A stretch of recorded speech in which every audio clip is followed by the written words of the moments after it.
할렐루야. 주님께 영광을 돌리고 여러분을 축복합니다. 오늘이 아니고 이제 그 3월 13일 저희 주임제 교회 5번째 5주년 창립 5주년이 되는 날입니다. 많은 것이 감사한데요. 주임제 교회를 세워주신 하나님께 먼저 감사를 드립니다. 여러분도 감사하시죠? 주임제 교회가 있어서 또 저희가 있고 여러분도 있습니다. 하나님께서 교회를 세워주시고 여기까지 인도해 주셔서 미약하지만 그래도 하나님 뜻이 뭘까, 하나님 기뻐하시는 게 뭘까 생각하면서 기도하면서 여기까지 왔습니다. 지나온 시간들 이렇게 돌아볼 때 힘든 시간들도 있었지만 하나님께서 그때그때마다 한없는 은혜를 부어주셨고 또 필요한 것들을 채워주셨고 또 주님께서 너무나 귀하고 좋은 성도님들 주셨고 그래서 너무 감사하고 너무 감사합니다. 생일이라는 게 어떤 생명이 이렇게 태어나는 거잖아요. 저와 여러분이 각자의 생일날 하나님이 이렇게 태어나게 하셨듯이 이 땅에 하나님께서 한 교회를 이렇게 세워주신 날입니다. 많은 교회가 있지만 특별히 이렇게 많은 십자가가 밤에 이렇게 빛을 발하고 있잖아요. 그런데 그 많은 교회가 정말 하나님의 마음을 시원케 하는 교회일까? 늘 교회를 바라볼 때 하나님의 마음을 시원케 하는 교회가 되게 하여 주시옵소서. 우리가 그런 기도를 합니다. 그리고 그렇게 되어야 합니다. 근데 우리 하나님께서 주임제 교회 앞으로도 지금까지도 정말 주님만 바라보고 여기까지 또 달려오게 하셨고 또 앞으로도 더욱 그렇게 할 것입니다.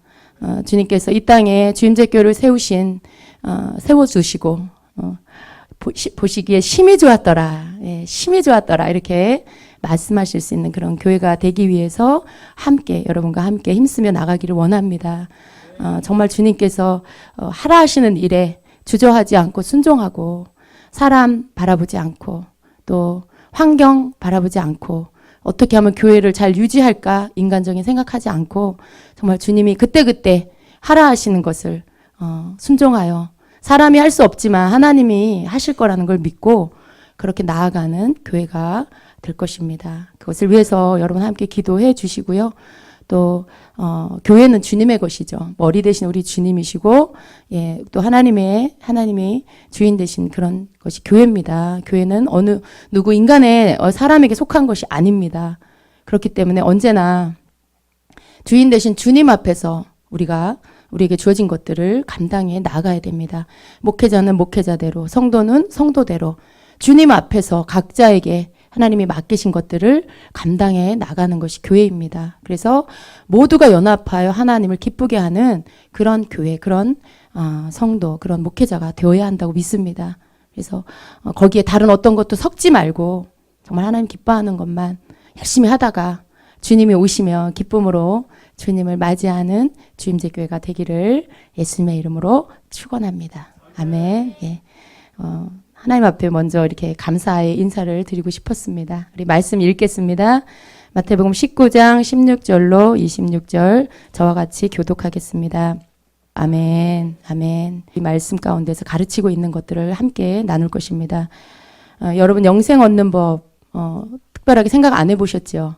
영생 얻는 법이 뭘까? 영생 얻는 거 예수님 믿는 거 아니야? 이렇게 생각하셨을 것이에요. 그런데 오늘 말씀을 보니까 예수님께서 영생 얻는 법에 대해서 질문하는 한 청년에게 영생 얻는 법을 구체적으로 가르쳐주고 계십니다. 이 말씀은 복음서에 요한복음만 빼고 마태마가 누가복음에 다 동일한 말씀이 기록되어 있습니다. 그것은 굉장히 중요한 말씀이라는 뜻이에요. 굉장히 중요한 말씀이기 때문에 세 군데 다 기록을 하고 있습니다. 여러분 영생을 얻었습니까? 얻었습니까? 아멘. 네. 여러분 영생을 얻었고 또 계속해서 더 얻어 나가야 합니다. 완전하게 완성될 때까지. 어떤 청년이 와서 예수님께 묻습니다. 선생님이요, 내가 무슨 선한 일을 하여야 영생을 얻으리까? 라고 이렇게 묻습니다. 이 청년은 자기가 어떤 선한 일을 하면 영생을 얻게 될 거라는 생각을 한 것 같습니다. 이 청년을 보면, 우리가 본문에 보면 이 청년은 하나님의 계명을 아주 잘 지키는 그러한 모범생 같은 청년인 것 같습니다. 그런데 이 청년의 삶 안에는 자기가 계명을 잘 지키고 말씀대로 잘 지키고 사는데도 불구하고 뭔가가 2% 아니 한 20%더 부족하지 않았나 이렇게 보여집니다. 뭔가가 부족하고 뭔가가 만족감이 없기 때문에 예수님께 나와서 영생을 얻는 법이 무엇인지라는 것을 묻고 있는 것입니다. 여러분, 영생 얻는 게 어떻게 하는 겁니까? 라고 묻는 것은 굉장히 진지한 질문이에요. 그죠? 여러분이 그런 질문을 하나님께 예수님께 해보셨어요? 예수님, 어떻게 하면 영원한 생명을 얻을 수 있습니까? 이런 질문 해보셨어요? 이 청년이 영생 얻는 법을 모르는 게 아니에요. 그런데도 불구하고 자기 삶에 내가 영생을 얻었다면 진정한 만족이 있어야 되는데 나는 왜 만족이 없을까 하는 생각을 한 거죠. 그리고 고민을 한 거죠. 그리고 그걸 고민하다가 예수님께 나와서 이걸 질문을 한 거예요. 그냥 밥 먹다 말고 문득 생각나서 가서 질문한 게 아니라 혼자 많은 고민을 하고 고심을 하다가 아마도 예수님 앞에 나와서 질문을 했을 것입니다. 이 부분은 굉장히 하나님을 믿는 자라면 진지하게 고민을 하고 또 우리도 예수님께 질문을 해봐야 되는 문제입니다. 근데 감사한 것은 이 청년이 질문을 했고요. 예수님은 이 청년에게 대답을 하셨고요. 우리는 그 성경을 읽을 수 있는 게 축복입니다. 그죠? 우리는 다시 이걸 갖고 심각하게 고민할 필요는 없어요. 왜냐하면 누군가가 나 대신 질문을 해줬고요. 그리고 그 대답을 주님이 해주신 걸 우리가 묵상하면 되는 것입니다. 그리고 그 말씀을 깨닫고 순종하면 되는 것이죠. 자, 청년이 주님 앞에 질문을 했을 때 예수님의 대답은 선한 일을 왜 나에게 묻느냐? 선한 이는 오직 하나님 한 분이시다. 이렇게 대답을 하십니다. 여기 이 예수님의 대답 가운데 있는 이 선한 분, 이 선한 분, 오직 한 분이신 하나님, 그분이라는 것이죠. 그 말씀 안에는 한 분이신 하나님, 선한 분은 오직 한 분인데, 그분이 하나님이시다. 근데 그 뜻 안에는 무슨 뜻이냐면 선한 분의 가르침이 선한 것이다. 선한 일을 왜 내게 묻냐? 선한 분은 오직 한 분이다. 지금 선한 일이 뭐냐고 묻는데 예수님은 선한 분은 오직 한 분이다 라고 이렇게 말씀을 시작하세요. 선한 분이 가르치시는 게 선하다는 거죠. 다른 그걸 떠나서 사람이 생각하는 이거 선한 거야. 저거 선한 거야. 이렇게 말할 수 없고 하나님, 그 선한 분이 내신 뜻이 선한 거고 그 선한 분 자체가 선하신 거고 그분의 말씀이 선한 거고 그분의 명령이 선한 것이라는 뜻이죠.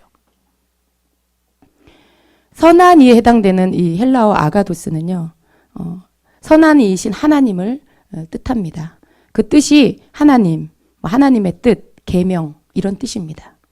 그래서 선한 이는 하나님이시고요. 하나님의 뜻은 하나님의 계명 안에서 이렇게 잘 나타나고 있습니다. 우리가 잘 알고 있는 십계명, 여러분 십계명 잘 아시죠? 그것이 여러분에게 이제 별로 중요하지 않는 계명이 되셨나요? 이제 우리는 신약 시대를 살고 있으니까 마지막 때를 살고 있으니까 옛날 구약의 그 계명은 나한테 별로 중요하지 않다라고 혹시 생각하고 계시나요? 그런데 오늘 말씀에는 하나님의 계명 그것이 선한 것이다. 하나님이 선하시고 하나님의 말씀, 명령이 선한 것이다라고 말씀하십니다. 그런데 그 하나님의 계명이 선하다고 했는데 그렇다면 그 계명이 뭘까? 라고 할 때 구약에 가르친 많은 말씀들이 계명이에요. 그런데 그 모든 하나님의 계명을 함축시켜 놓은 것이 바로 십계명이라는 것이죠. 그래서 십계명은 그때나 지금이나 여전히 우리가 따라야 할 하나님의 명령이고 계명입니다. 왜냐하면 그것이 곧 선한 일이기 때문에. 예수님이 오셔서 이 십계명을 절대로 폐한 것이 아니라는 것을 우리가 깨달아야 됩니다. 마태복음 5장에서 7장까지 예수님이 산상수훈, 그것을 산상수훈이라고 하죠. 예수님께서 산에서 이렇게 제자들에게 무리에게 가르치셨어요. 제자들에게. 그래서 이름이 산상수훈이라고 붙었는데 마태복음 5장에서 7장까지 이 내용은 신약 성경 전체를 통틀어서 굉장히 중요한 내용입니다. 예수님이 오셔서 가르치실 그 핵심적인 복음의 내용, 말씀의 내용, 계명의 내용을 거기다 담아 놓은 거예요. 함축해서. 근데 그 말씀을 여러분도 아실 거예요. 많이 읽으셨고 또 우리 주임제교회 그 제자반에서 이 산상수훈을 가지고 지금 양육을 하고 있습니다. 그래서 공부하신 분들 너무 잘 알고 계실 거예요. 그런데 이 말씀을 자세히 보면 예수님께서 옛 계명을 이렇게 언급하시면서 그 옛 계명을 가지고 다시 재조명해 주시는 말씀들이 계속 반복됩니다. 그것은 옛날의 계명은 그냥 지키면 되는 거였어요. 그런데 예수님이 가르쳐 주신 계명은 뭐냐면 그 지키는 것에서 끝나는 게 아니라 마음에서부터 그 법을 지켜야 된다라고 말씀하시는 것입니다. 도둑질을 안 하면 되는 게 아니라 마음에서부터 이미 도둑질을 하고자 하는 마음조차도 없어져야 된다는 것이죠. 음란한 마음이 마음에선 품었는데 행동으로 안 하면 되는 것이 아니라 음란한 마음 자체를 품으면 안 된다라는 것이죠. 그러니까 굉장히 계명이 강화된 거예요. 예. 이게 계명이 없어지거나 계명이 무시된 게 아니라 예수님이 우리에게 주신 계명은 굉장히 강화된 계명입니다. 그래서 오히려 구약의 계명보다 신약의 예수님 주신 계명이 더 지키기가 어쩌면 어려워요. 우리로서는 도저히 지킬 수 없는 법이에요. 그래서 예수님이 십자가에 죽으시고 부활하고 승천하시고 우리에게 성령을 보내주신 것이죠. 성령이 아니고는 우리는 예수님 주신 계명을 지킬 수가 없어요. 여러분 속에 일어나는 그 탐심을, 그 음란을 여러분 이겨낼 수 있어요?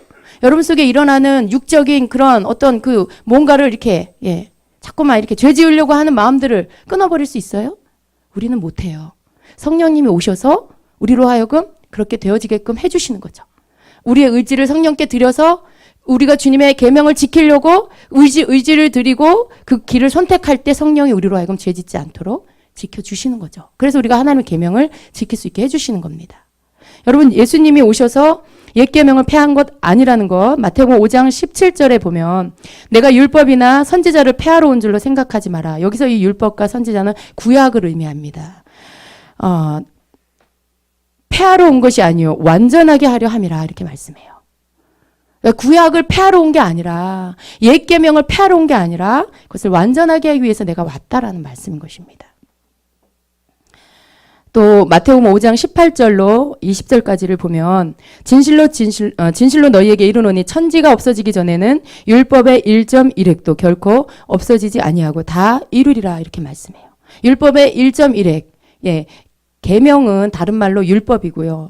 명령이고요. 또 하나님의 도라고도 하고 여러 가지로 표현을 합니다. 근데 이 천지가 없어지기 전에 율법의 1.1획도 결코 없어지지 아니하고 다 이루리라 이렇게 말씀하고 있어요.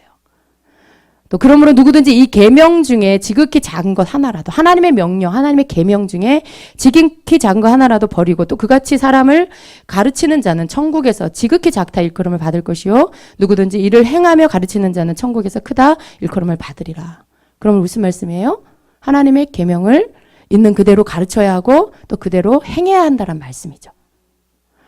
또 20절에 내가 너희에게 이르노니 너희 의가 서기관과 바리새인보다 더 낫지 못하면 결코 천국에 들어가지 못하리라 말씀해요. 여기 이 서기관과 바리새인보다 더 나은 의, 그들의 의보다 더 낫지 못하면 천국에 들어가지 못한다는 이 말씀은 서기관과 바리새인은 아주 율법에 능한 자예요. 능통한 자들. 율법을 다 꿰고 있고 겉으로 그것들을 지키는 자들이에요. 그들이 겉으로 행하는 모든 그 의로움을 지키기 위해서 하는 모든 행위들을 누구도 따라갈 수가 없는 것이죠. 그런데 그게 뭐예요? 마음은 아니고 겉으로만 하는 거죠. 그런데 예수님 뭐라고 하냐면 그들의 의, 서기관과 바리새인들의 그 의보다 너희가 더 낫지 못하면 그들보다 더 낫지 않으면 너희가 결코 천국에 들어가지 못한다라고 말씀하고 있는 거예요. 그러니까 여러분 지금 이 말씀이 다 뭐예요? 하나님의 계명을 지켜야 된다는 말씀인 거죠. 예수님이 오셔서 그 말씀을 더 강화시켰다는 말씀이죠. 예수님이 오셔서 나머지 부족한 부분을 채워서 완성시켰다라는 것이에요. 성령 안에서. 우리 혼자가 아니라 성령 안에서 그것을 지킬 수 있게 해주셨다라는 것입니다. 청년은 예수님께 영생 얻는 법을 질문을 했어요. 그래서 예수님은 청년에게 생명에 들어가려면 계명을 지켜라 이렇게 말씀을 합니다. 여러분 영생을 얻는 법 첫 번째 계명을 지키는 것입니다. 계명을 지키는 것입니다. 마태복음 오늘 본문 말씀 17절에 보면 내가 생명에 들어가려면 계명들을 지키라 이렇게 말씀하고 있어요. 이 계명들이 킹제임스 성경에서는 명령들로 번역이 되어 있습니다. 그래서 우리가 주님의 계명을 지키는 것, 이것이 영생에 들어가는 첫 번째입니다. 출애굽기 20장 6절에 또 신명기 5장 10절에는 동일한 말씀으로 하나님의 계명을 지키는 자에게 하나님이 천대까지 은혜를 베푼다고 말씀하고 있어요. 나를 사랑하고 내 계명을 지키는 자에게는 천대까지 은혜를 베푸느니라. 동일한 말씀이 신명기 5장 10절에도 기록되어 있고요. 신명기 7장 9절에는 그런즉 너는 알라 오직 내 하나님 여호와는 하나님이시요 신실하신 하나님이시라. 그를 사랑하고 그의 계명을 지키는 자에게는 천대까지 그의 언약을 이행하며 인애를 베푸시되 이렇게 말씀하고 있어요. 결국 우리가 하나님의 복을 받는 첫 번째 비결은 계명을 지키는 거라는 거죠. 예, 이것을 우리가 간과해서는 안 된다는 걸 말씀을 통해서 알 필요가 있습니다. 계명은 다른 말로 십계명을 말씀합니다. 신명기 4장 13절에는 여호와께서 그의 언약을 너희에게 반포하시고 너희에게 지키라 명령하셨으니 곧 십계명이며 예, 두 돌판에 친히 쓰신 것이라. 이것이 십계명이죠. 예, 그런데 그것을 지키라고 명령하셨습니다. 또 예수님을 사랑한다면 또 계명을 지켜야 된다라고 신약에도 말씀을 하고 있습니다. 요한복음 14장 15절에 너희가 나를 사랑하면 나의 계명을 지키리라 말씀하시고요. 또 21절에도 나의 계명을 지키는 자라야 나를 사랑하는 자니 나를 사랑하는 자는 내 아버지께 사랑을 받을 것이요 나도 그를 사랑하여 그에게 나를 나타내리라 이렇게 말씀하고 있습니다. 또 예수님도 하나님 아버지의 계명을 지켰다라고 말씀을 하고 있어요. 요한복음 15장 10절에는 내가 아버지의 계명을 지켜 누가요? 예수님이 내가 아버지의 계명을 지켜 그의 사랑 안에 거하는 것 같이 너희도 내 계명을 지키면 내 사랑 안에 거하리라 이렇게 말씀하고 있습니다. 지금 계명을 지키는 것을 예수님도 계속 말씀을 하고 계시지요. 하나님을 사랑한다는 것은 곧 하나님이 명령하신 계명을 지키는 것이라는 것입니다. 요한일서 5장 3절에 보면 하나님을 사랑하는 것은 이것이니 우리가 그의 계명들을 지키는 것이라. 그의 계명들은 무거운 것이 아니로다 이렇게 말씀하고 있어요. 그래서 계명 안 지켜도 되나요, 여러분? 십계명은 옛 계명인가요? 하나님의 말씀으로 우리가 확인할 수 있어요. 계명을 지켜야 한다는 것. 그것이 하나님을 사랑하는 것이고 그것이 예수님을 사랑하는 것이라고 성경은 말씀을 하고 있습니다. 또 마지막 때 계시록에 가서도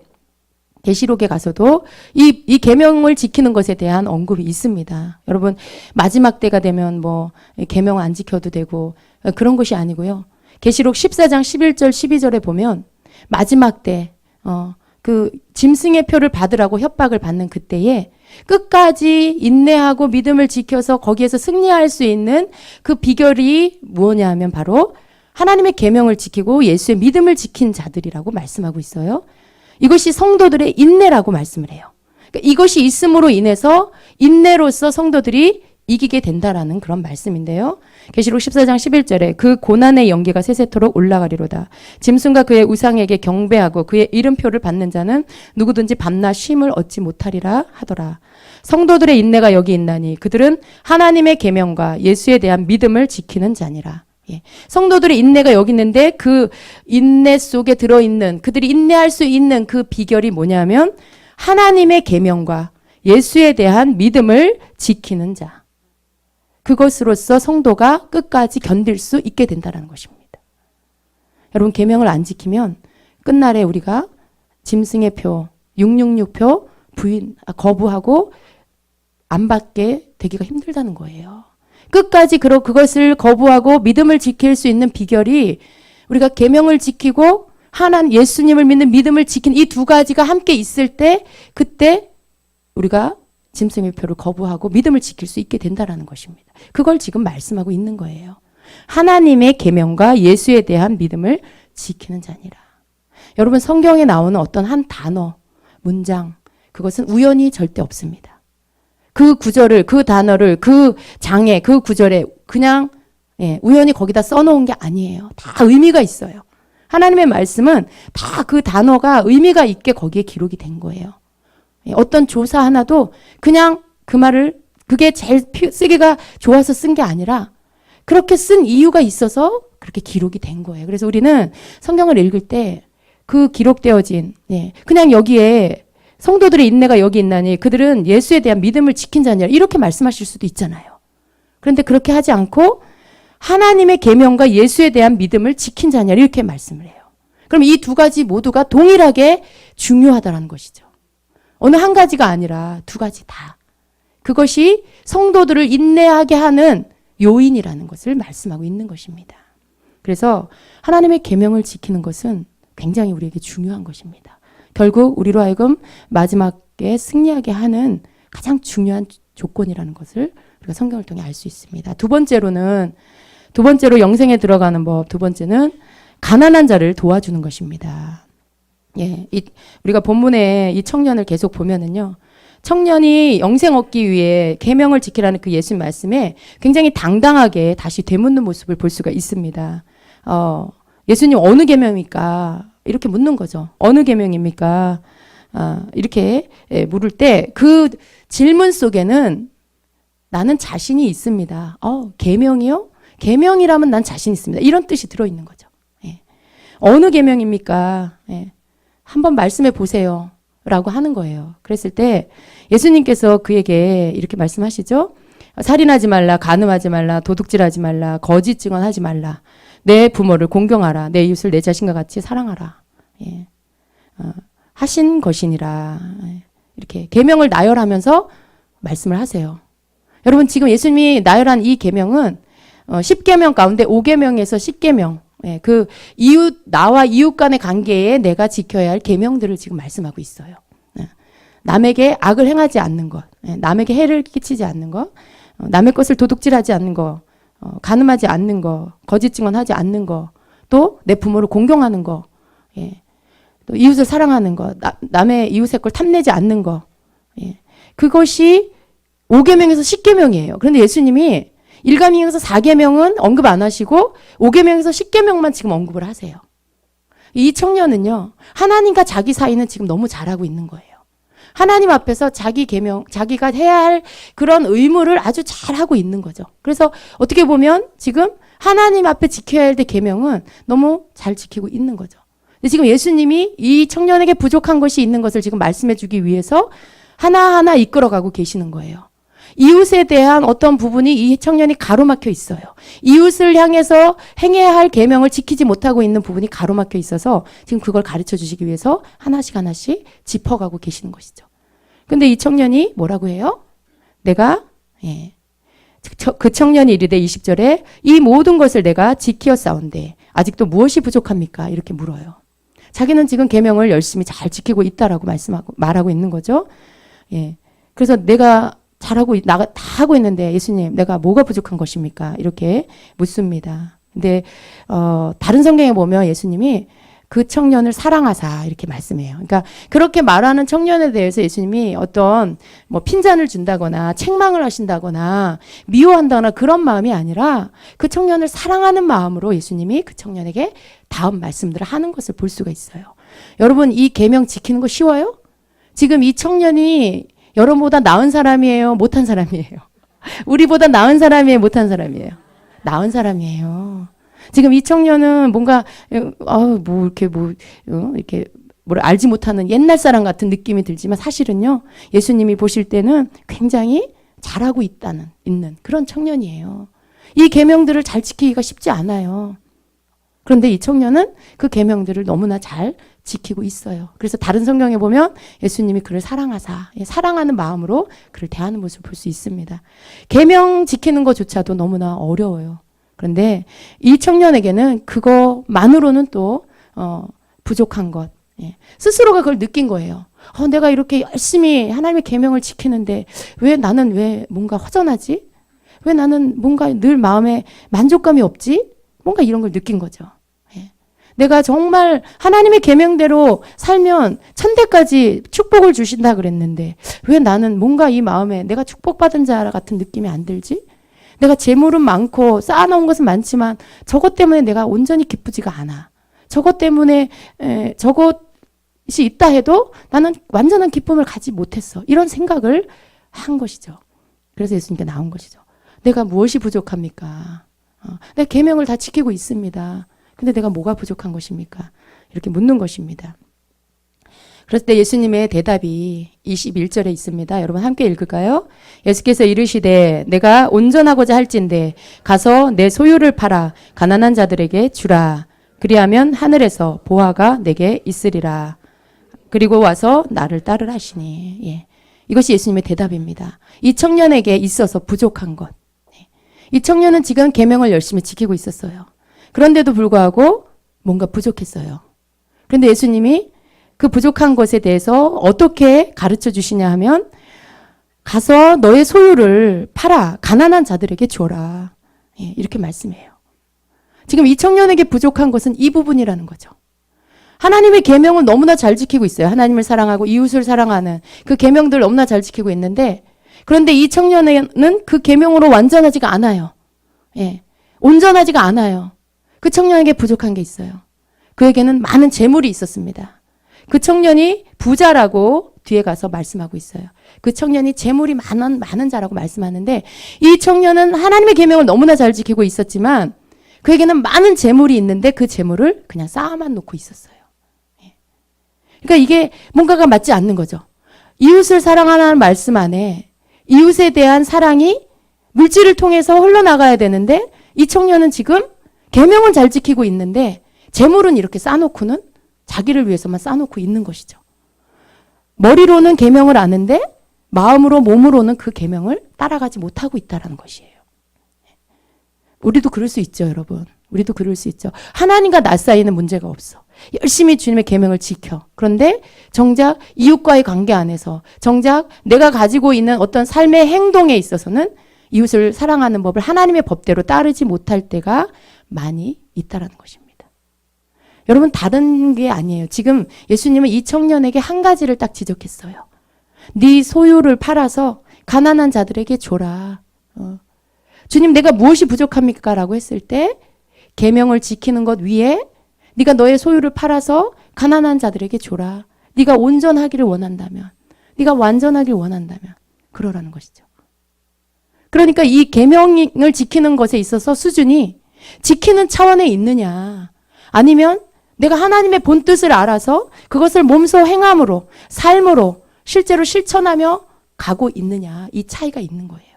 그런데 예수님이 보실 때 하나님이 보실 때 이웃을 사랑하라는 그 계명을 지키는 5계명에서 10계명까지 계명을 지키는 그 증거는 뭐냐 하면 바로 물질을 통해서 지금 물질이 많은 자 부자에게 물질을 통해서 그것을 보일 수 있다라고 지금 말씀하고 있는 거예요.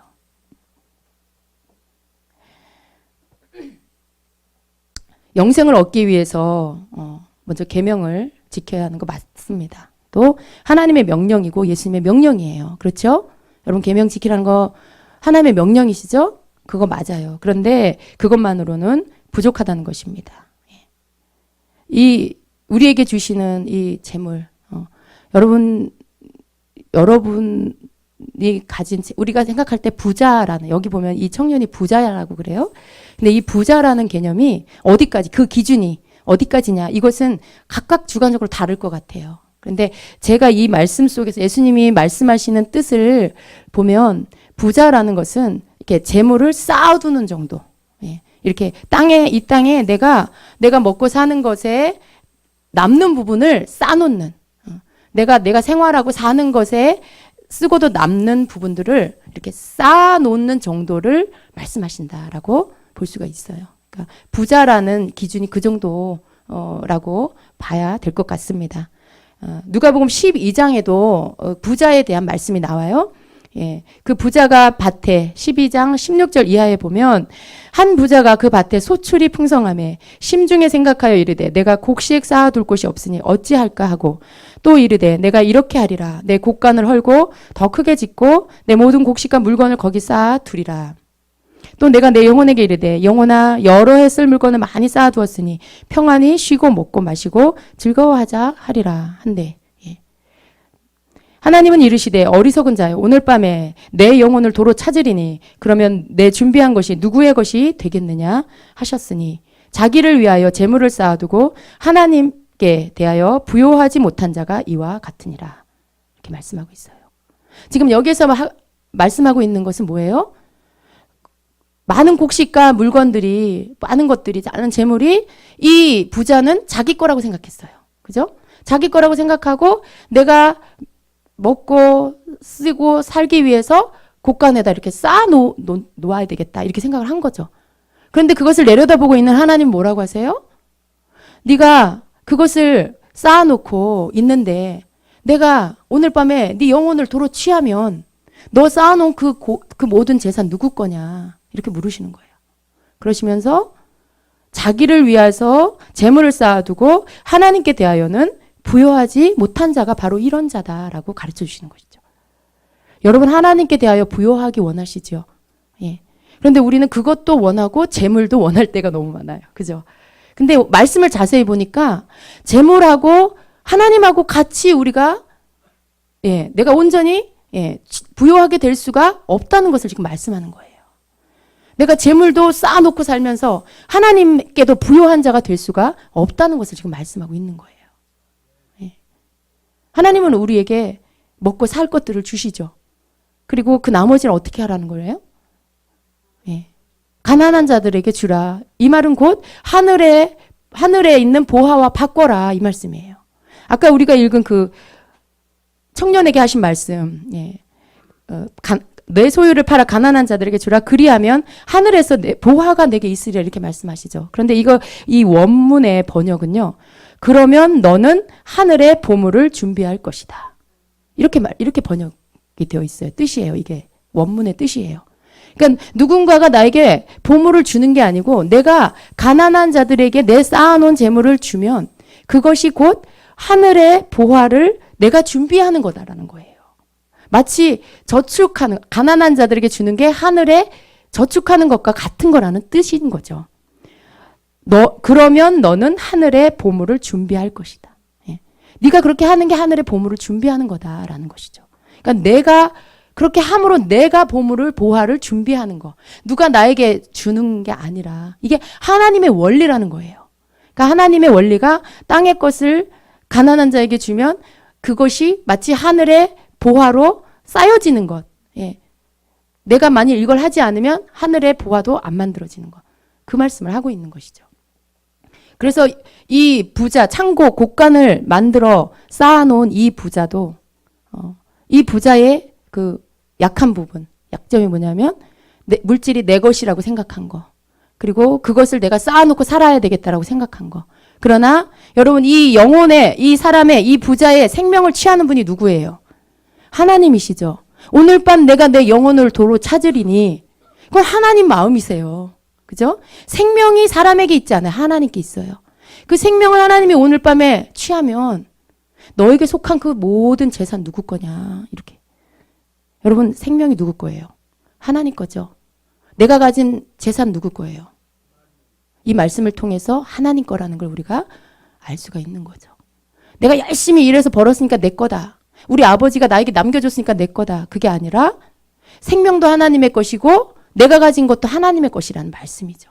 그렇기 때문에 우리 인간은 어리석게 그 재물에 마음을 두고 그걸 가지고 내가 부유하게 살아야 되겠다. 거기에 뜻을 두지 말고 나의 생명의 주인 되신 하나님께 하나님, 내가 하나님의 것이고 내가 가진 재물도 하나님의 것임을 깨닫고 하나님의 원리대로 살고 하나님의 원리대로 물질을 사용해야 된다라고 말씀하는 거예요.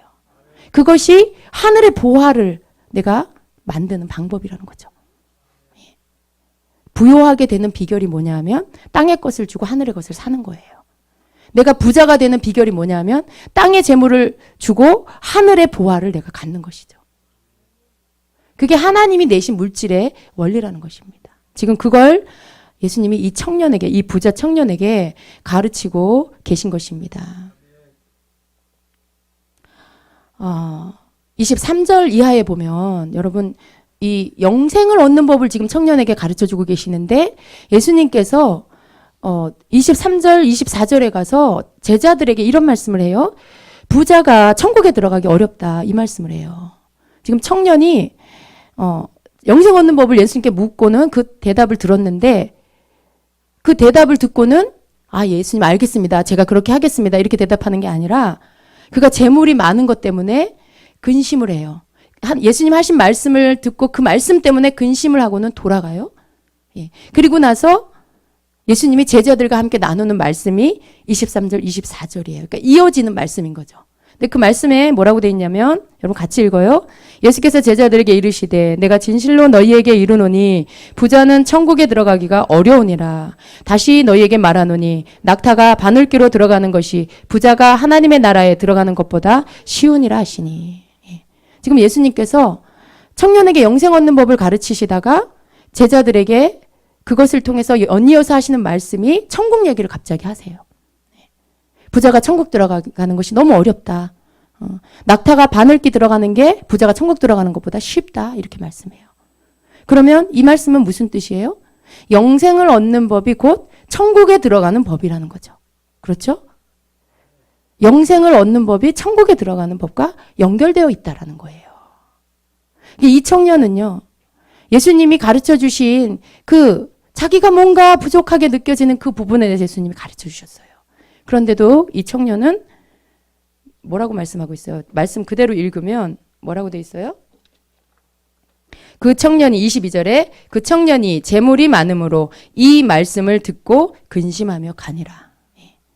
예수님은 다 알려주셨는데 청년의 반응은 근심하며 가요. 근심하는 이유가 뭐냐면 자기 재물이 많은데 예수님이 그걸 팔아서 가난한 자들에게 주라고 하셨는데 그 말씀을 순종하자니 도저히 못하겠는 거죠. 왜요? 아까워. 재물이 너무 아까운 거예요. 여지껏 그거 쌓아놓고 든든히 살았는데 그게 내 힘이었는데 갑자기 그걸 팔으라고 하니까 다 주라고 하니까 도저히 못하겠는 거죠. 여러분 이 청년의 주인이 누구예요? 이 청년의 주인이 지금 하나님이에요? 재물이에요? 이 사람은 지금 계명을 다 지키는 자였어요. 그럼에도 불구하고 이 청년의 주인은 하나님이 아니고 재물이에요. 자기 주인이 재물이에요. 자기는 몰랐어요, 그걸. 이 청년은 자기 주인이 하나님이라고 믿고 살았어요. 하나님의 계명을 잘 준행하면서 내가 하나님을 지금 잘 섬기고 있습니다. 이렇게 생각한 거죠. 그런데 정작 본 뜻, 그 말씀을 내신, 계명을 내신 하나님, 그 하나님이신 예수님이 그 계명을 지키는 방법에 너의 재물을 가난한 자들에게 팔아서 줘라라고 할 때 예수님은 이 청년의 주인이 누군지 이미 알고 계신 거죠. 그죠?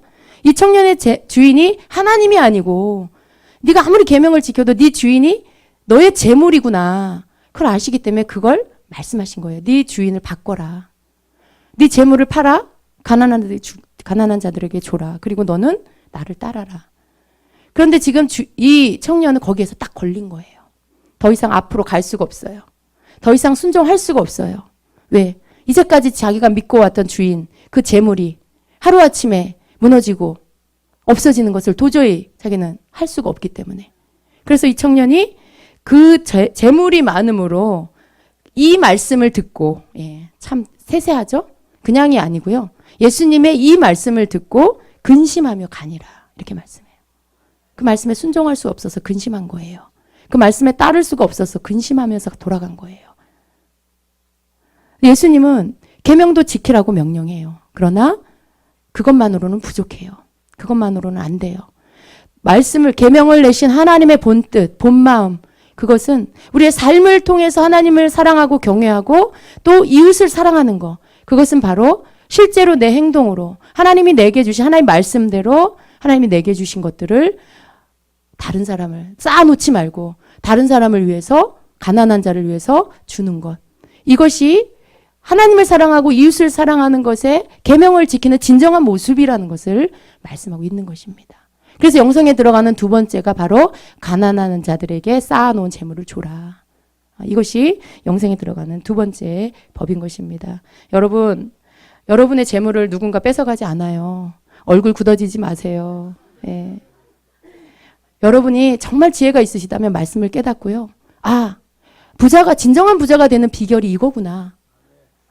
내가 맨날 그 재물 쌓아놓고 어디다 투자해놓고 잃어버릴까 빼앗길까 손해볼까 하면 노심초사하고 잘못된 곳에 투자하고 잘못된 곳에 심어서 씨도 안 나오고 거둘 것도 없고 맨날 그것 때문에 마음 뺏겨 있고 하나님 앞에 기도하는 거 3분의 2가 맨날 하나님 그거 손해보지 않게 해주세요. 잘되게 해주세요. 땅값 오르게 해주세요. 여러분의 기도가 그것 때문에 모든 방향이 글로 가잖아요. 그게 얼마나 여러분이 손해인 줄 아세요? 정말로 영생을 얻으며 살아야 되는데 영생이 아니라 세상 것 근심 걱정하면서 내 거 잃어버릴까 봐 근심 걱정하면서 사는 자가 돼버려요. 그것 때문에 시간 허비하고 기도 시간 허비하고. 예. 그게 얼마나 손해예요. 그건 미련한 모습이에요, 여러분. 하나님은요, 약속을 지키는 분이에요.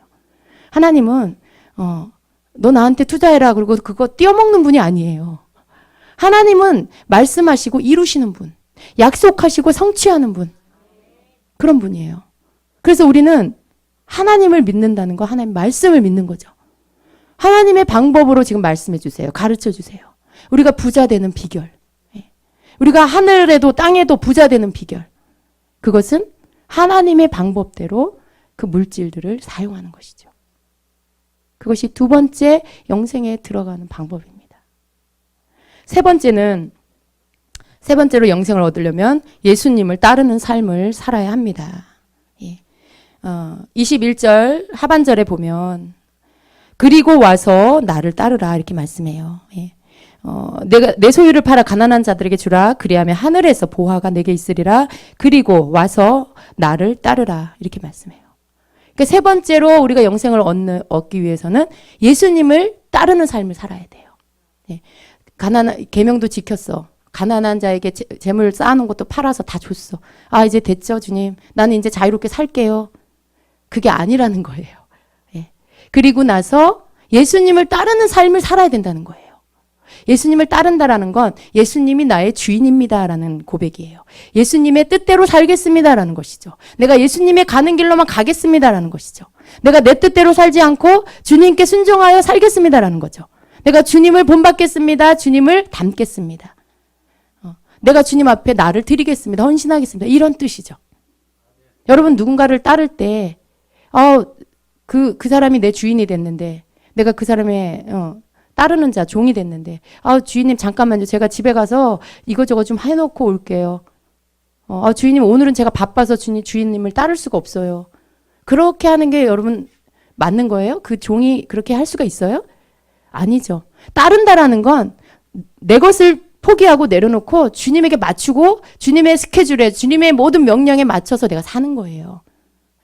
그렇게 사는 거예요. 내 계획과 야망과 뜻이 있는데 그거 주님하고 안 맞으면 주인하고 안 맞으면 내 거 내려놓고 주님의 그 비전과 주님의 소망과 뜻을 이루기 위해서 거기다 나의 스케줄을 맞추고 내 인생을 거기다 맞추는 거죠. 이게 예수님을 따르는 거, 주인을 따르는 삶입니다. 너는 나를 따르라 라고 할 때 그 모든 의미가 그 안에 포함되어 있는 거예요. 우리가 뭐 선한 일 하고 하나님 말씀 대충 지키고 그리고 가서는 내 마음대로 살고 그건 아니라는 그건 그리스도의 삶이 아니에요. 그건 영생에 들어가는 자의 삶이 아닌 것입니다. 목회자만 하나님 앞에 자기의 모든 것을 들여서 따르는 게 아니에요, 여러분. 목회자는 조금 더 삶 전체를 하나님 앞에서 말씀을 전하고 기도하고 하나님의 일들을 이 땅에서 하나님 영이시잖아요. 그 일을 누군가 대신 눈에 보이고 목소리 들리고 전달해 줄 수 있는 전달자. 그 일을 주의 종이 하는 거죠. 그리스도인 성도들은 뭐 하는 거예요? 삶의 터전 안에서 하나님이 주신 뜻을 각자의 삶의 영역 안에서 이루어가는 거죠. 순종해 가는 거죠. 각각의 있는 곳에서 예수님이 나타날 수 있도록 하는 것이죠. 그게 그리스도인의 의무예요. 그리스도인의 삶이 돼야 돼요. 그것이 바로 예수님을 따르는, 그것이 바로 영생에 들어가는 자의 삶이 되는 것입니다. 예수님을 따르지 않으면서 어떻게 계명을 지켜요? 예수님의 뜻을 따르지 않으면서 어떻게 내가 쌓아놓은 재물을 가난한 자에게 줄 수가 있어요? 예수님을 따른다는 건 내가 예수님을 가장 사랑합니다라는 거예요. 내가 이 땅에 사모할 자 주님밖에 없습니다. 하늘에서도 내가 사모할 자 주님밖에 없습니다. 라는 고백을 드리는 거죠. 그것이 바로 예수님을 따르는 삶인 것입니다. 여러분은 영생을 얻으셨습니까? 목소리가 지금 귀를 기울여야 들립니다. 아까는 아멘 그러셨잖아요. 지금은 아멘. 양심이 여러분 우리가 말씀을 알아야 돼요. 뭐든지 우리가 너무 쉽게 생각해요. 그리고 내 합리화를 시켜요. 내 합리화. 내 가슴이 이렇게 뜨거우니까 나는 천국 갈 거야. 나는 예수님 사랑하는 거 맞아. 막 이래요.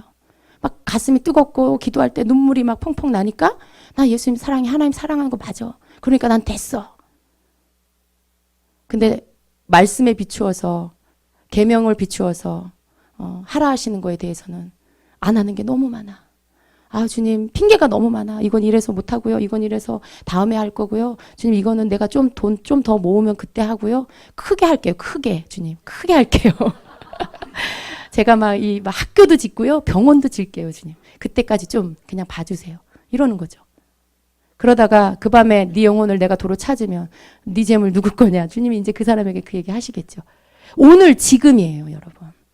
순종은 지금 내가 깨달았을 때 하는 거예요. 나중으로 미루는 게 아니에요. 바로 지금 내가 그것을 내 형편에, 내 지금 환경에 내가 할 수 있는 만큼을 주님 앞에 하고 있는 거. 그게 순종이에요. 내일 일은 내일 하면 돼요. 내일 내가 더 큰 부자가 될 것 같으면 그때 가서 더 크게 하면 돼요. 그러나 그걸 핑계로 주님 오늘은 봐주세요. 이건 아니라는 거죠. 우리가 언제 주님이 진짜 부를지 몰라요. 영생에 들어가는 법, 이 청년을 통해서 우리가 배웁니다. 계명을 지키고 내 재물 땅에 쌓아두지 말고 그 재물을 팔아 가난한 자에게 주고. 여러분 팔 거 있어요? 예수님은요 팔으래요. 참 예수님은 참 어떻게 보면 굉장히 아주 치밀하세요. 대부분 이 재물을 가진 자들은요 땅을 사놓거나 집을 더 사놓거나 뭐 이렇게 하잖아요. 부동산을 움직이지 않는 거, 현금화되지 않은 거. 근데 대부분 그분들이 부자인데 가난하다 그래요. 왜냐하면 주머니에 돈이 없어요. 통장에 뺐다 넣었다 할 수 있는 돈이 없기 때문에 본인은 가난하다고 생각해요. 근데 예수님은 뭐라고 해요? 네 주머니에 있는 현금을 꺼내서 줘라는 게 아니라 네 소유를 팔아서 가난한 자에게 줘라 그래요. 팔을 것이 있는 자인 거죠. 적어도 재물을 쌓아놨다는 건 적어도 팔 것이 있는 자를 말하는 거죠. 굉장히 치밀하시죠, 예수님. 그래? 네가 지금 통장에 돈이 없구나. 괜찮아. 그게 아니라 너 저기 경기도 거기에 땅 있잖아. 너 저기 서울에 집 사놨잖아. 그거 팔아. 그거 이러시는 거예요, 지금 예수님이. 쌓아놓지 말라는 거예요. 이렇게 쌓아놓지 말고 그거 쌓아놓으면 좀이나 동록이 와서 다 해한다. 다 먹어 삼킨다. 너 그렇게 손해보지 말고 천국에다가 저축해. 그게 다 네 보화가 되는 거야. 내가 너한테 그거 네가 넣으면 그 이자가 여러분 세상의 이자가 아니에요.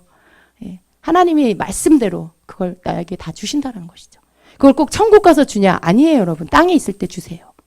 땅에 있을 때 여러분으로 하여금 여러분 필요할 때 쓰고도 남을 있게 넉넉하게 또 주셔서 더 풍성하게 가난한 자에게 더 많이 줄 수 있게 해주시는 이 순환이 하나님 나라의 재정의 원리예요. 그래서 우리가 이것이 너무나 또 우리가 귀담아 들어야 할 이유, 그건 해도 되고 안 해도 되는, 그냥 착한 일 좀 더 해라 이게 아니라 영생에 들어가려면 그래라 이런 거예요. 영생에 들어가려면 너희가 이렇게 살아라. 즉 천국에 들어가려면 이렇게 살아라. 지금 부자가 천국 못 들어간다, 들어가기 힘들다고 말씀하셨죠? 이 말씀을 다르게 보면 영생 얻는 법은 천국 들어가는 법이다 이 뜻이에요. 지혜로운 사람은 빨리 깨달아야 돼요. 왜 영생 얻는 법 가르치다가 갑자기 예수님 천국 얘기를 하시지? 왜 부자는 천국에 들어가기 어렵고 낙타가 바늘기 들어가는 게 더 쉽다고 하시지? 빨리 알아채셔야 돼요. 영생 얻는 법이 천국 들어가는 법이란 뜻이에요. 그래서 우리가 이 땅의 삶에 정말 하나님께서 우리에게 주시고자 하는 축복, 그거에 하나님 우리가 잘못되기를 원치 않아요. 잘 되기를 원하세요. 그런데 하나님의 말씀대로 계명대로 살 때 그 계명이 실제적인 삶의 온전한 순종의 실천이면 그 안에서 다 깨닫게 돼 있어요. 이 청년처럼 형식적으로만 지키니까 하나님의 뜻을 모르는 거죠. 그러나 우리가 전심으로 주님을 사랑하면서 그렇게 그 계명들을 따르면 그 안에 다 주님의 마음이 와서 우리가 뭘 해야 될지를 성령께서 이끌어 주셔서 하게 하십니다. 영생 얻는 법을 따르십시다. 함께 저와 여러분 함께 이제 말씀 몰랐을 때 모르지만 알았으니까 그 말씀대로 준행하며 살도록 힘쓰는 저와 여러분 되십시다. 그렇게 되기를 예수님의 이름으로 축원합니다. 아멘. 기도하겠습니다.